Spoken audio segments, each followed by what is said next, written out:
عائشہ سے کسی نے کہا اما جان یہ طوفان، یہ سیلاب، یہ زلزلے، یہ آفتیں، یہ مصائب یہ کیوں آتے؟ اما عائشہ نے کیا جواب دیا؟ توجہ کے ساتھ میرے محترم دوستو، انہوں نے پہلی بات یہ کی ہے توجہ کے ساتھ، ایسا لگتا ہے جیسے اما عائشہ کو حضور صلی اللہ علیہ وسلم کے ذریعے اور حضور صلی اللہ علیہ وسلم کے پتہ چل گیا کہ آنے والے وقتوں میں ایسا ہوگا، ایسا ہوگا۔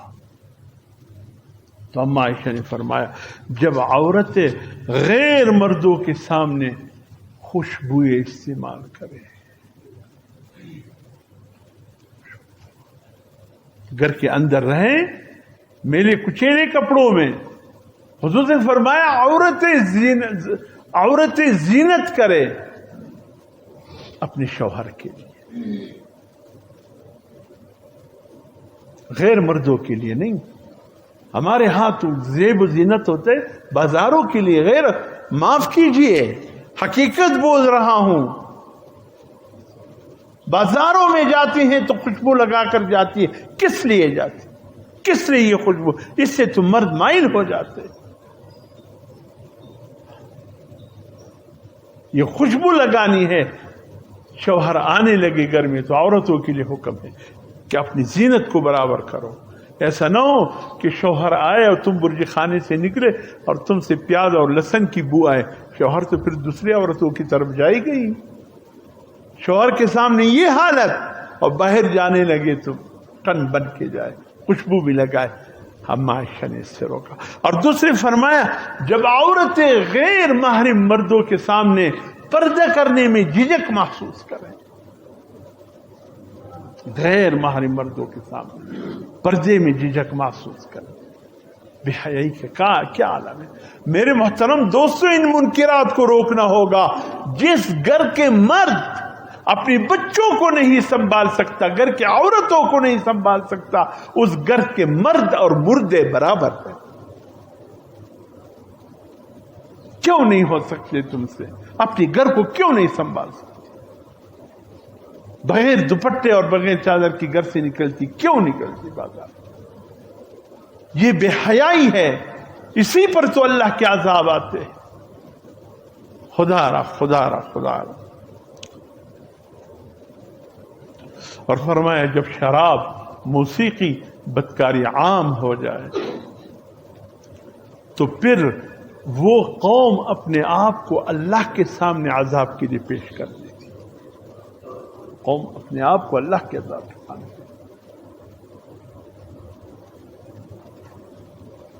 کہتے ہیں موسیقی روح کی غذا ہے، شیطان کی اولاد کہتے ہیں موسیقی روح کی غذا ہے۔ میرے محترم دوستو، روح کی غذا صرف اور صرف اللہ کا قرآن ہے۔ بس اس کو سنو، اس سے روح کو خوشی ہوگی۔ ہاں اگر روح کی غذا موسیقی ہے پھر وہ شیطانی روح ہے جس کی غذا موسیقی۔ رحمانی روح کی غذا موسیقی نہیں، اللہ کا قرآن ہے۔ تلاوت سنو، خوبصورت آواز ہے، ائمہ حرمین کی تلاوت سنو، خدا کی قسم دل اچھل جاتا ہے۔ کیسی تلاوت! اور حضرت عمر بن عزیز رضی اللہ تعالیٰ عنہ کے دور میں اطلاع کہ حضرت آفتیں آ گئی نظروں کی شکل میں، کیا کرے؟ آپ نے تمام گورنروں کو خط لکھا، فرمایا سب سے پہلے اللہ کے سامنے توبہ طائب، ہو سکے تو ایک میدان میں جمع ہو کر اللہ کے سامنے گریہ اور زاری کرو، رو۔ اور فرمایا اپنی مال میں سے صدقہ کرو، صدقہ رد البلا۔ آدمی کوشش دیجیے پیسے جس سے نوری ڈیری کم صدقہ کو مولا کا چا پیاد لائی کوئی دمر په مشکل مو ګټه یو ځای سه مجلس وایي څه صدقه ورکوه وایي او مولوي صاحب ته خو راسې صدقه ورکه په ګټې په خبر یې را څه ته راګټېږي وما ته ډېر ښه په خبر یې په ګټه موږ نه یو خبر ما ته په خرڅولو خبرې د هغې څومره خوند دی ته خو صرف په جمع کولو په خوند پوهه وی په دا په خوند نه یې پوهه شوې چې د خدای په لاره کې په ورکولو کې څومره خوند دی جمع که الذي جمع ماله وعدده يحسب ان ماله اخره ګرده ورځ شپه حسابه یو ورځ به چوکیداري به پاته وي بہرحال میرے محترم دوستو، فرمایا ایک تو گناہوں سے توبہ کرو، مال میں صدقہ کرو، اور دوسرا فرمایا حضرت آدم علیہ السلام اور حضرت یونس علیہ السلام کی دعاؤں کی کثرت کرو، کثرت سے یہ دعا مانگو۔ حضرت آدم علیہ السلام کی دعا کون سی ہے؟ ذرا زور سے، ربنا ظلمنا انفسنا وان لم تغفر لنا وترحمنا لنكونن من الخاسرین۔ یہ وہ عظیم دعا ہے جس کے ذریعے اللہ نے حضرت آدم کی لغزش کو معاف فرمایا۔ اور دوسرے حضرت یونس علیہ السلام کی دعا کون سی ہے؟ لا الہ الا انت سبحانک انی کنت من الظالمین۔ فلولا سورۃ صافات کے آخری رکوع میں ہے، اللہ فرماتے یونس علیہ السلام اگر اللہ کی تسبیح پڑھنے والوں میں سے نہ ہوتے تو قیامت تک مچھلی کے پیٹ میں رہتے۔ یہ کلمات تھے جو ان کو مچھلی کے پیٹ سے نکال کر کے باہر لایا۔ اللہ پاک ہمیں بھی انہی کلمات کے ذریعے اللہ پاک عافیت کا معاملہ فرمائے گا۔ توبہ طائب، گریہزاری اور یہ کلمات توبہ استغفار۔ دیکھیں بس بات ختم کرتا ہوں۔ دیکھیے دو چیزیں ایسی ہیں جس کے ذریعے اللہ کے عذاب رک جاتے، دو چیزیں، اور یہ قرآن کی بات ہے۔ ابو جہل نے اللہ کا عذاب مانگا تھا، اللہ نے کہا اس لیے نہیں آتا کہ مکے میں دو چیزیں ہیں اس وقت جس کی وجہ سے اللہ کا عذاب رکا ہے۔ ایک حضور صلی اللہ علیہ وسلم کی ذات جہاں ہوگی وہاں اللہ کا عذاب نہیں آئے گا، اور علماء نے لکھا ہے اب اس وقت میں حضور صلی اللہ علیہ وسلم تو موجود نہیں ہیں، تو اب اس کی صورت کیا ہوگی؟ فرمایا اس کی دو صورتیں ہیں۔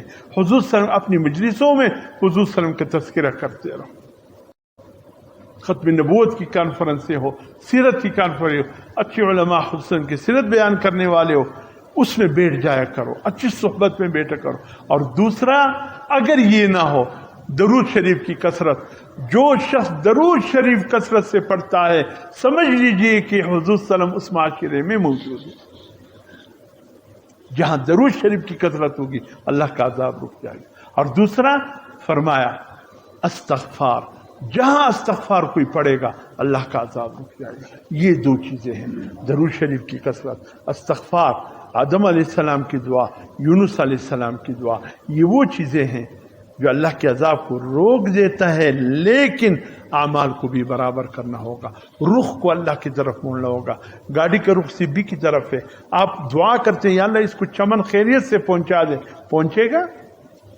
گاڑی کی رخ چمن کی طرف ہے، آپ دعا کر رہے ہیں، بیت اللہ شریف میں عمرے پر گئے، ان سے کہ آپ بھی دعا کریں اللہ اس گاڑی کو خیریت سے سبھی پہنچا دے، پہنچے گا؟ کیوں نہیں پہنچے گا؟